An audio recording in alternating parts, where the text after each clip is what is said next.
Hey everyone, Matto back here, and today we're going to show you how to get the Gjallarhorn Catalyst really fast. Of course, you need to make sure that you have Gjallarhorn first, and it's really easy to get. Just follow the quest steps once you pick up the quest line from Xur. I'm not going to go over that in this video, so we can hop right into the Catalyst. A few things to address. Number one, you do not need to do this on Master Mode to complete it.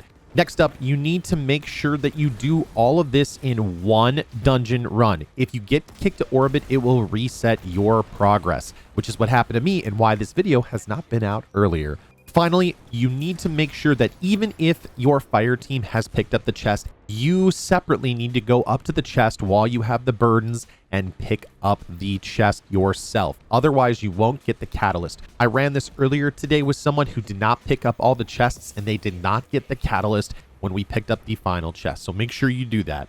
All right, mis amigos, it is pretty easy. All you need to do is find 3 of these Reaver Vandals. These are all callbacks to Randall the Vandal from Destiny 1. You need to do enough damage to him so he drops one of the engrams that give you the Burdened by Riches debuff. As soon as you do that, you need to find the chest that corresponds to it. For this first Reaver Vandal here, the chest is back on this platform here. Make sure that if you are doing this, that you go up to the chest and you collect it. It won't say you've recovered looted fragments if you're like the 3rd person in your fire team to pick it up, but it will still count for you. All right, next up, immediately after the Indiana Jones trap here, you'll find the next Reaver Vandal in this room with some bulldozers. Same process as before. Make sure you get the Burdened by Riches debuff, and you're going to climb up these boxes up to the next treasure chest. You're going to go through a tunnel here to the right-hand side, and you're going to find a chest off on a ledge. If you need to make this jump and you're a little worried, make sure you pull out a sword or a scorch cannon just so you can land your jump a little bit easier. Word to the wise, if you don't see this second Reaver Vandal, then you need to restart the dungeon, as the other Reaver Vandals only spawn if you've gotten that first chest. Okay, you'll need to go past the Ogre encounter, and then you'll need to wrap up the Fallen Shield encounter as well. Once you've completed this encounter, some of the man cannons will be able to rotate, sometimes they will not. You need to basically go over to the area with the waterfall off in the distance. Some of the cannons will rotate, some of them will not. So what I recommend doing is starting from this center platform and then aiming it at the waterfall and then going off to this side. There will be a Reaver Vandal over by the back buildings here in the water.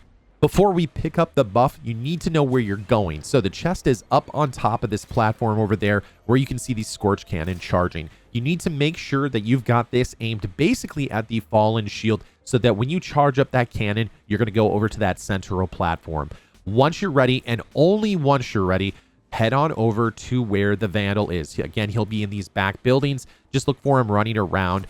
Do some damage to him, and of course, pick up the debuff, and you're going to have to run very, very quickly. So make sure you've got a plan ready to go. You don't have to kill him. You just have to do enough damage to get the Burdened by Riches buff. Now, if you're on a Titan, I recommend using Lion Rampants so that you've got an ability to move and jump a little bit better. If you're on a Hunter, Stompies. If you're on a Warlock, maybe using Dawnblade will help you move. But again, anything that will help you get this taken care of, because you can see it comes very, very close to me actually dying here. Once you've picked up that 3rd chest, and if you've picked all 3 of them up in one dungeon run, you will get the Gjallarhorn Catalyst. Now, to be clear, you'll get the catalyst, but you won't be able to slot it in. You need to kill a bunch of enemies with your rocket launcher first. And of course, if you don't know what the Gjallarhorn Catalyst does, it increases the magazine size to 2.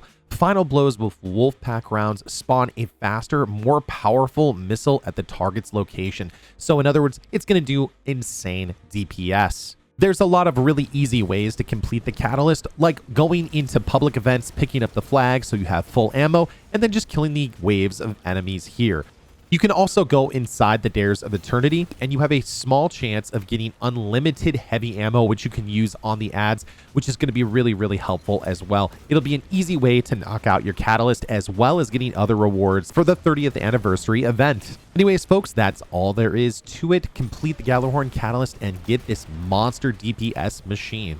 Thank you so much for watching. As always, gently tap that like button. If you like something inside this video, make sure that you leave a comment down below. What is your favorite part about Gjallarhorn coming back? Which ornament are you going to use? And as always, I'm going to have a ton of guides for you folks as well. So make sure you subscribe and turn on notifications so you don't miss a single thing.